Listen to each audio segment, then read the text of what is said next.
See those caramel layers? That's not from a coffee shop, that's homemade. This iced caramel macchiato tastes just like Starbucks, even better. And it comes together in just a couple minutes. Here's how to make it.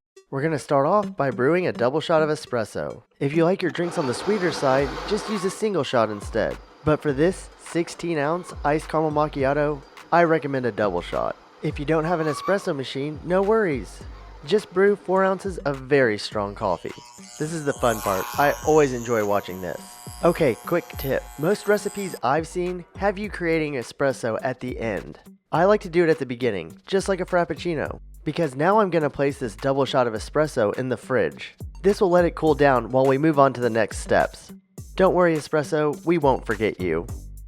For the second step, we're going to need 2 tablespoons of vanilla syrup. This is actually our small batch vanilla syrup we sell at lonegoosebakery.com. It's made with real Madagascar vanilla beans, but whatever vanilla syrup you choose, just make sure it's high quality. When you have your 2 tablespoons of vanilla syrup ready, add them to your chosen glass. Here's my first tablespoon, and here's the second. And now we're ready to move on to the next step. For the next step, we'll need 3/4 of a cup of milk. I'm using 2% milk for this video, but you can use any kind of milk. Even non-dairy options like oat and almond milk work great. It's totally up to your preference. I just like to make sure it's nice and cold. This helps ensure that the ice doesn't melt and water down our macchiato. Alright, now that we have our 3/4 of a cup of milk, let's go ahead and add it to the vanilla syrup in our chosen glass. Alright, now we're ready for the next step. Next step is the ice. I needed around 1 cup of ice. If you went with a single shot of espresso, you may need a bit more ice. Either way, it's best to start with just a cup of ice and then add more as needed.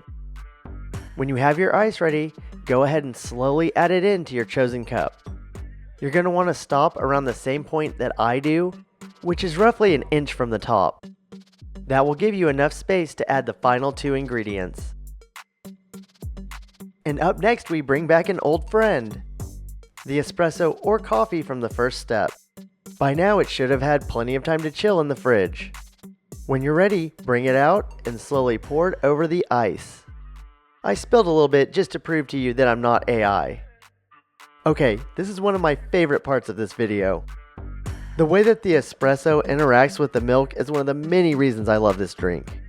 We still have one more very important ingredient left, but while the ingredients are dancing, it's a perfect time for our quick goose fact. Did you know that geese are known for their strong social bonds and often travel in a V formation? Just like this macchiato, there are different components working together for a smooth journey. And now back to the recipe. Now that we've added the espresso, it's time for the final ingredient, and it's the star of the show. I bet you guessed it, it's the caramel sauce. Make sure to use caramel sauce and not caramel syrup because it's thicker and more flavorful. We'll need 1 to 2 tablespoons, but you can just drizzle it over the top in a crisscross pattern. Feel free to mirror the pattern that I use in this video.